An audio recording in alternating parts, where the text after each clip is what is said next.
অনেক ত্যাগ আর বিসর্জন দিয়ে তৈরি হয় আপনার স্বপ্নের বাড়ি। আমরা বুঝি বলেই তৈরি করি বিশ্বমানের জার্মান প্রযুক্তির ভূমিকম্প সহনশীল থার্মেক্স রড, যা আপনার স্থাপনাকে নিরাপদ রাখে প্রজন্ম থেকে প্রজন্ম।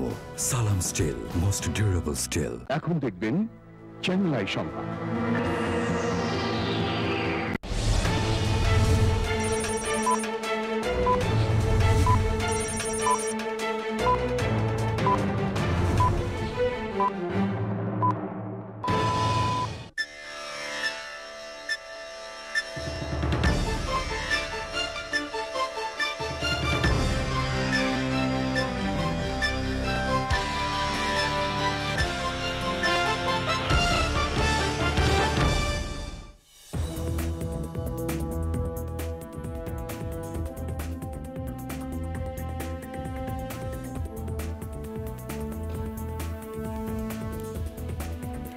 আসসালামু আলাইকুম, স্বাগত জানাচ্ছি চ্যানেল আই সংবাদে। আমি রিদিতা রেজা।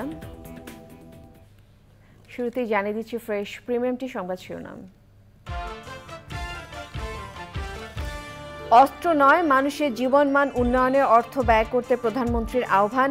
বিশ্বের শান্তি প্রতিষ্ঠায় বাংলাদেশ রোল মডেল মন্তব্য। এমপি আনার হত্যায় জড়িত সবাই চিহ্নিত, জানালেন ডিএমপি কমিশনার। মূল পরিকল্পনাকারীকে ফিরিয়ে আনতে কূটনৈতিক চেষ্টা।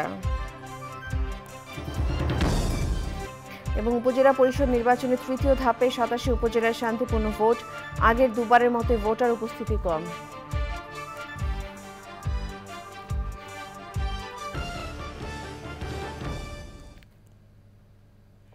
সংবাদ শিরোনামগুলো জানাচ্ছিলাম। এখনকার এই সংবাদ আয়োজন একই সঙ্গে চ্যানেল আইয়ের ইউটিউব চ্যানেল এবং চ্যানেলের ওটিটি প্ল্যাটফর্ম আই স্ক্রিনে লাইভ স্ট্রিম হচ্ছে। অস্ত্রের পেছনে অর্থ ব্যয় না করে শিক্ষা ও ক্ষুধার্ত মানুষ সহ আর্ত মানবতার সেবায় ব্যয় করতে বিশ্ব সম্প্রদায়ের প্রতি আহ্বান জানিয়েছেন প্রধানমন্ত্রী শেখ হাসিনা। আন্তর্জাতিক জাতিসংঘ শান্তিরক্ষী দিবসের অনুষ্ঠানে প্রধানমন্ত্রী বলেন, যুদ্ধ না করে আলোচনার মাধ্যমে সমস্যা সমাধানের পথ খুঁজতে হবে। নীলাদ্রি শেখর রিপোর্ট। দেশে দেশে শান্তি প্রতিষ্ঠা ও মানবিক সহায়তা দিয়ে দীর্ঘ 4 দশক ধরে জাতিসংঘ মিশনে গর্বের সাথে কাজ করে লাল সবুজের পতাকাকে বিশ্ব দরবারে তুলে ধরেছে বাংলাদেশের শান্তিরক্ষী বাহিনী। বর্তমানে 13টি দেশে বাংলাদেশের সেনা, নৌ, বিমান ও পুলিশ বাহিনীর 6092 জন সদস্য শান্তিরক্ষী হিসেবে দায়িত্ব পালন করছেন। এর মধ্যে 493 জন নারী সদস্য। জাতিসংঘ শান্তিরক্ষা মিশনে অংশগ্রহণকারী বাংলাদেশ সহ বিশ্বের সব দেশের শান্তিরক্ষীদের এই অসামান্য অবদান স্মরণ করে পালন করা হচ্ছে আন্তর্জাতিক জাতিসংঘ শান্তিরক্ষী দিবস। প্রধানমন্ত্রী শেখ হাসিনা অনুষ্ঠানে যোগ দিয়ে সম্মাননা তুলে দেন আহত শান্তিরক্ষী সদস্যদের হাতে। বাংলাদেশের শান্তিরক্ষী বাহিনীর প্রশংসা করে প্রধানমন্ত্রী বলেন, বিশ্বে শান্তি প্রতিষ্ঠায় বাংলাদেশ এখন রোল মডেল। আপনারা সংঘাত প্রতিরোধ, বেসামরিক নাগরিকদের সুরক্ষা, মানবাধিকার নিশ্চিত ও শান্তি প্রচেষ্টায় নিরলসভাবে কাজ করে যাচ্ছেন। আন্তরিকতাপূর্ণ কাজের কারণে ওই সকল দেশের জনগণ আপনাদেরকে অকুণ্ঠ ভালোবাসা উপহার দিয়েছে। আর সর্বোপরি আমাদের পেশাদারিত্ব, দক্ষতা, নিষ্ঠা বিশ্ব শান্তি রক্ষায় অনুকরণীয় দৃষ্টান্ত স্থাপন করেছে। যুদ্ধ কখনোই মানবতার কল্যাণ বয়ে আনে না বলে আবারও স্মরণ করিয়ে দেন বঙ্গবন্ধু কন্যা।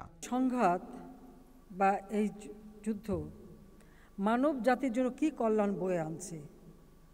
অস্ত্র প্রতিযোগিতা প্রতিনিয়ত যত বৃদ্ধি পাচ্ছে, ততই মানুষের জীবনও আরও বেশি দুর্বিষহ হয়ে উঠছে। বিশেষ করে নারী, শিশু, তারা সবথেকে বেশি কষ্ট পাচ্ছে।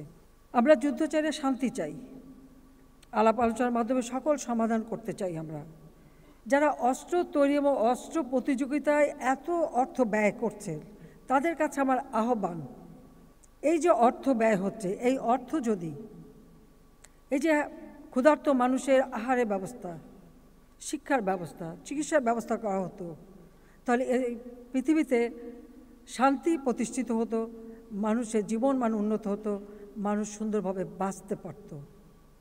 কিন্তু এই সংঘাত প্রতিনিয়ত মানুষকে আরও কষ্টের দিকে ঠেলে দিচ্ছে। সংঘাত না, যদি কোনো সমস্যা থাকে আলোচনার মাধ্যমে সমাধান করা। পরে ভিডিও কনফারেন্সের মাধ্যমে বিভিন্ন দেশে দায়িত্বরত বাংলাদেশের শান্তিরক্ষীদের সাথে মতবিনিময় করেন প্রধানমন্ত্রী শেখ হাসিনা। Niladri Shekhar, channel I, Dhaka. সংসদ সদস্য আনোয়ারুল আজিম আনার হত্যাকাণ্ডের সাথে জড়িত সবাইকে চিহ্নিত করা হয়েছে বলে জানিয়েছেন ডিএমপি কমিশনার। দুপুরে সাংবাদিকদের তিনি জানান, যুক্তরাষ্ট্রের সাথে বন্দি বিনিময় চুক্তি না থাকলেও হত্যাকাণ্ডের মূল পরিকল্পনাকারী আখতারুজ্জামান শাহীনকে ফিরিয়ে আনতে কূটনৈতিকভাবে চেষ্টা করা হচ্ছে। ভারতের সাথে যুক্তরাষ্ট্রের বন্দি বিনিময় চুক্তি থাকায় প্রয়োজনে ভারতের সহায়তা নেওয়া হবে বলেও জানান তিনি। শহীদুল রাজু রিপোর্ট। ঝিনাইদহ ৪ আসনের সংসদ সদস্য আনোয়ারুল আজিম আনারকে কলকাতার নিউ টাউনের সঞ্জীভা গার্ডেনের যে ফ্ল্যাটে খুন করা হয়, ঢাকার গোয়েন্দা পুলিশের সহায়তায় সেখানকার সেপটিক ট্যাঙ্ক ভেঙে উদ্ধার করা মাংসপিণ্ড ডিএনএ পরীক্ষার জন্য পাঠানো হয়েছে। বাংলাদেশ ও ভারতের গোয়েন্দারা মরদেহ উদ্ধারে একের পর এক অভিযান চালায়। হত্যাকাণ্ডের মোটিভ উদ্ঘাটন ও জড়িতদের আইনের আওতায় আনতে ভারতের পুলিশের সাথে সমন্বিত তদন্ত করছে দুদেশের গোয়েন্দারা।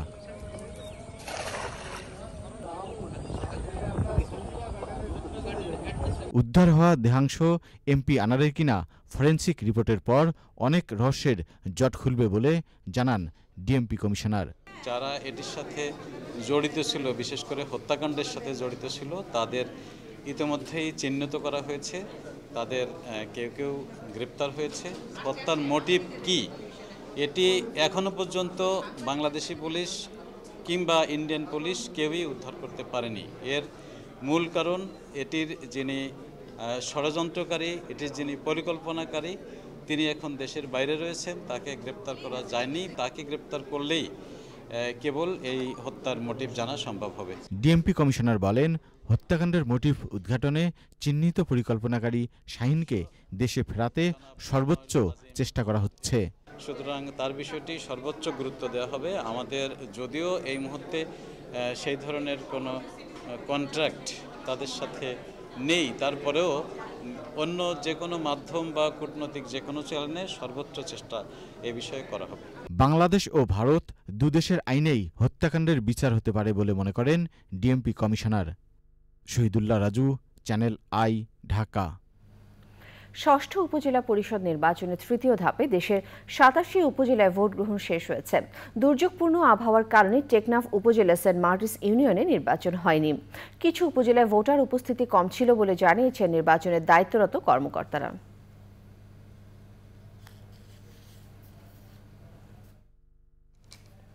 বিদ্যুৎ কেনা বাবদ ভারতের আদানি গ্রুপের বকেয়া পরিশোধের উদ্যোগ নিচ্ছে বাংলাদেশ। সচিবালয়ে আদানি গ্রুপের পরিচালক প্রণব আদানির সঙ্গে বৈঠক শেষে অর্থমন্ত্রী আবুল হাসান মাহমুদ আলী একথা জানান। বাংলাদেশে নতুন বিনিয়োগের সম্ভাবনা খতিয়ে দেখার কথা বলেন আদানি গ্রুপের পরিচালক। বৈঠকে ভারতের গুজরাট সহ বিভিন্ন রাজ্যে গ্রুপটির মালিকানায় থাকা ১,৮০,০০০ একর জমির বিশাল ল্যান্ড ব্যাংকে ৩০,০০০ মেগাওয়াট নবায়নযোগ্য বিদ্যুৎ উৎপাদন প্রকল্প ঘুরে দেখার আমন্ত্রণ জানানো হয়। অর্থমন্ত্রী সুবিধাজনক কোনো এক সময় ভারতে আদানি গ্রুপ পরিদর্শনে যাবেন।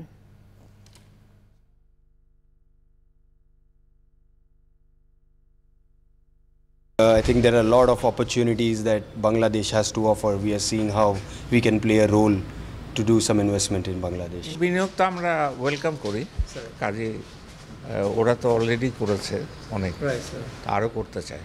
বলবো যে আমরা অপরচুনিটিসগুলো দেখতেছি, বাংলাদেশে হিউজ পটেনশিয়াল আছে। হ্যাঁ, ওইটা স্যার আর এমনি ওদের তো স্যার অনেক পাওনা টাওনা আছে, এটা নিয়ে কোনো কথা হয়েছে নাকি স্যার? পাওনা টাওনা দিব না, আমরা দিব।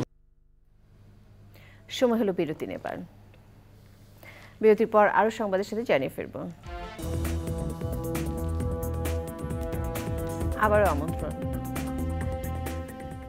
আমিন জুয়েলার্স আন্তর্জাতিক সংবাদ।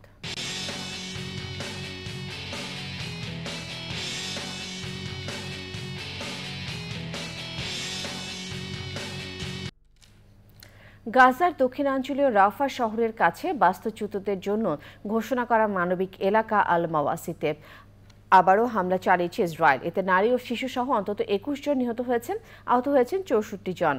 এর আগে রোববার রাতে গাজার রাফা শহরে মানবিক এলাকায় ভয়াবহ হামলা চালায় ইসরায়েল। এতে বহু ফিলিস্তিনি নিহত হন। ওই হামলার কারণে ইসরায়েল বিশ্বব্যাপী নিন্দা ও সমালোচনার মুখে পড়ে। ওই হামলায় বেসামরিক লোকের প্রাণহানির নিন্দা করে যুক্তরাষ্ট্র বলেছে ইসরায়েলের কর্মকাণ্ডের কারণে তারা আপাতত কোনো নীতি পরিবর্তনের পরিকল্পনা করছে না। তবে হোয়াইট হাউস জানিয়েছে ইসরায়েল রাফায় মার্কিন প্রেসিডেন্ট জো বাইডেনের চিহ্নিত করা রেড লাইন ক্রস করেনি।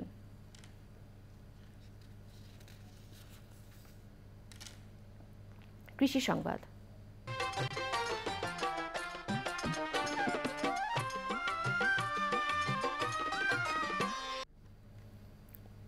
নীলফামারীতে চলতি বোরো মৌসুমের সমলয় আধুনিক যন্ত্রের সাহায্যে ধান কাটা ও মাড়াইয়ের কাজ চলছে।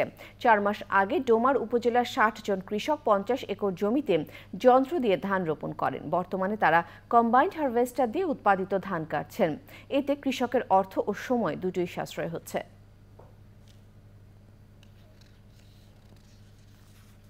প্রকৃতি সংবাদ।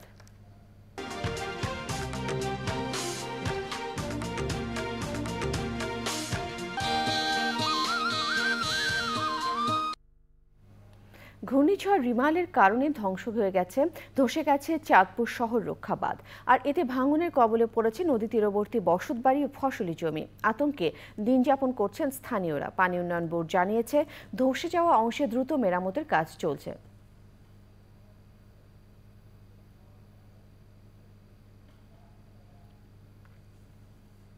এক্সিম ব্যাংক বাণিজ্য সংবাদ।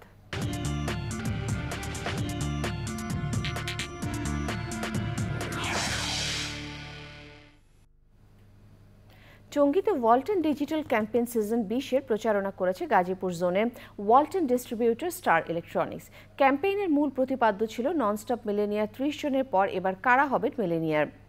রয়েছে কোটি কোটি টাকা নিশ্চিত উপহার। 3 দিনের ক্যাম্পেইন উদ্বোধন করেন স্টার ইলেকট্রনিক্সের চেয়ারম্যান আনোয়ার হোসেন মোল্লা এবং বীর মুক্তিযোদ্ধা আবুল বাশার খান। উপস্থিত ছিলেন ওয়ালটন গ্রুপের ডিএসএম মওদুদ পারভেজ মামুন, আরএসএম বিকাশ চন্দ্র সরকার এবং অন্যরা। ওয়ালটন পণ্যের বিভিন্ন অফার সম্বলিত ব্যানার, ফেস্টুন সহকারে একটি র্যালি টঙ্গীর টিলার গতি থেকে শুরু হয়ে টঙ্গীর খাপাড়া পশ্চিম থানায় এসে শেষ হয়। এছাড়া ছিল মোটরসাইকেল ও অটোরিকশা শোভাযাত্রা। আবারও বিরতি নিচ্ছি, ফিরে এসে যা দেখবেন। আবারও আমন্ত্রণ। ট্রাফিক ব্যবস্থার উন্নয়ন ও দুর্ঘটনার তথ্য সংরক্ষণে database and analysis of road crash সফটওয়্যারের প্রশিক্ষণ অনুষ্ঠানের উদ্বোধন করেছেন ডিএমপি কমিশনার। ডিএমপি ট্রাফিক বিভাগ ও জাইকার যৌথ উদ্যোগে এই সফটওয়্যারের মাধ্যমে সড়ক ব্যবস্থাপনা সহজতর হবে। ডিএমপি কমিশনার হাবিবুর রহমান বলেন, এই সফটওয়্যারের ডাটাবেজ ও বিশ্লেষণ ঢাকা মহানগরীকে আরও স্মার্ট করে তুলবে।